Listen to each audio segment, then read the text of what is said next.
Welcome to today's Explainer. We're tackling what is honestly one of the most urgent, mind-bending dilemmas of our modern age. Right now, as you and I are speaking, humanity is wielding massive, entirely unprecedented technological processing power. But at the exact same time, we're in desperate need of a guiding compass to actually manage it all. So today we're looking at two highly influential thinkers, Yuval Noah Harari and Ilia Delio. Both of them argue that the absolute only counterweight to our soaring technological capability is wisdom. But as we'll see, they define the ultimate importance of that wisdom and really what it fundamentally is in remarkably different ways. Okay, let's dive into this by looking at how Yuval Noah Harari sets the stage in his book Nexus. He points out this incredibly striking historical irony. Humanity decided to name its own species Homo sapiens, which translates directly to the wise human. Pretty confident, right? Yet, when we look back at our history, it's just filled with incredibly self-destructive decisions. In Nexus, Harari highlights how our sheer brilliance gave us the power to split the atom, which we then immediately used to bring ourselves to the absolute brink of annihilation during the Cold War. From that looming threat of nuclear war to massive ecological destruction and now completely unmanaged artificial intelligence, Harari's asking us to seriously question that title. If we're so wise, why are we constantly on the precipice of self-destruction? It forces us to confront whether our intelligence has actually translated into wisdom at all. Which brings us perfectly to our first core theme, the information paradox. Because despite coming from completely different backgrounds, both Harari and Delio agree on one fundamental truth regarding our modern, data-driven world. Information is not wisdom. So the crucial point is that information isn't even raw truth. According to Harari, what information actually does is produce power. It does this by building incredibly large, complex networks of human cooperation. But here's the paradox they both highlight. Generating all this massive power without a corresponding increase in wisdom inevitably leads to systemic collapse. It's like building a giant roaring engine but totally forgetting to install a steering wheel. We've built an entire society obsessing over acquiring more data and more information, operating under this assumption that it's just going to automatically make us smarter and safer. But without wisdom acting as that foundational counterweight, that raw information just accelerates our vulnerabilities. Let's break this down further. First up, Harari, wisdom as humility. Harari's perspective is a very structured, pragmatic, and honestly secular story of survival. It's all about how we regulate our immense power to avoid the total collapse of our society.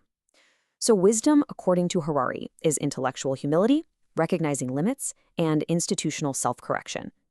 For him, wisdom isn't some mystical state of being, and it's definitely not a matter of possessing vast encyclopedias of data.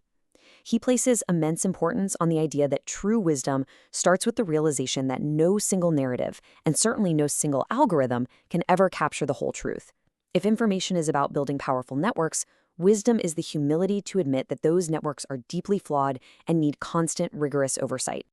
Now, what's really interesting about this is how Harari scales this concept of humility all the way up to a societal level. He insists that to survive the AI age, individual wisdom simply isn't going to cut it. We need institutional wisdom. This means we have to design political and social institutions that are explicitly built to admit errors and adjust course. We have to avoid the catastrophic blunders of dictatorships that just completely refuse to self-correct. It requires robust democratic checks and balances and immediate stringent regulation of autonomous AI. For Harari, the importance of wisdom lies entirely in its ability to act as a pragmatic structural guardrail. It's our literal survival mechanism against the blind pursuit of algorithmic efficiency. Now let's look at the other side of the coin, Delio wisdom as connection.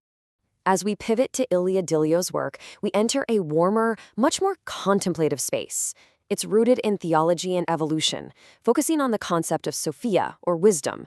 Drawing deeply on Christian contemplative traditions and the evolutionary theology of the Jesuit paleontologist Pierre Teilhard de Chardin, she defines wisdom in a vastly different way than Harari. Wisdom, according to Delio, is spiritual discernment, cosmic unity, relational holism, and divine love. For Delio, wisdom is not just some regulatory mechanism to keep us alive. It's an integrative vision. She places ultimate importance on wisdom as the capacity to weave together science, technology, and spiritual love into one unified, harmonious understanding of life. To truly grasp Delio's perspective, we really have to look at this core tension, embodied love versus digital code. Delio argues that true wisdom fundamentally requires feeling, empathy, and authentic presence. These are deeply human qualities that are inextricably rooted in our physical, relational existence. Digital code, no matter how advanced, complex, or efficient it gets, simply cannot replicate this. An algorithm literally cannot feel empathy. Delio warns that if we confuse digital processing with actual wisdom, we are going to lose the very essence of what makes us human. So why does all this matter right now? Let's look at the threat of AI. And this brilliantly illustrates their divergence perfectly. On one hand, Harari's primary fear is information overload producing massive, uncontrollable power without wise governance. To him, it's a structural threat to our physical survival. On the other hand, Delio warns of a spiritual and relational threat. She fears that an infinite, disembodied digital landscape will eventually replace authentic human presence. It'll fragment us and alienate us from nature, the divine, and even our own inner selves.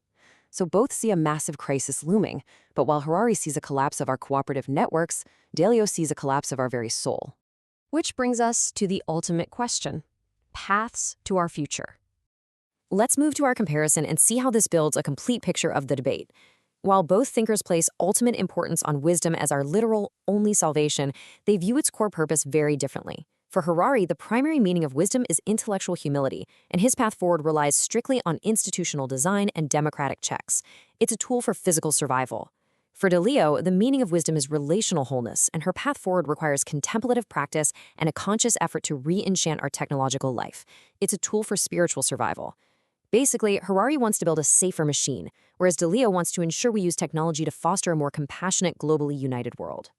This quote from Delio beautifully solidifies the shared, overarching message of our explainer today. Computers excel at storing and processing information, but they lack relational consciousness, moral discernment, and the capacity for divine or cosmic love. Both Harari and Delio, in their own completely unique ways, are sounding the exact same alarm. AI is handing humanity unprecedented, almost godlike processing power, but it grants absolutely zero corresponding wisdom. Information is just not enough.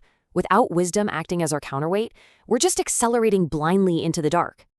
We've seen that wisdom is the essential missing ingredient in our technological age, whether it takes the form of rigorous institutional guardrails or a deep, embodied spiritual presence. The technology is already here, folks, and it is processing our data at incomprehensible speeds. So the question we are left with is this: as AI processes our data, what will guide our wisdom? The survival of the wise human depends entirely on how we answer that question. Are we just going to build smarter systems, or will we actually choose to be wiser people? Thanks so much for joining this explainer.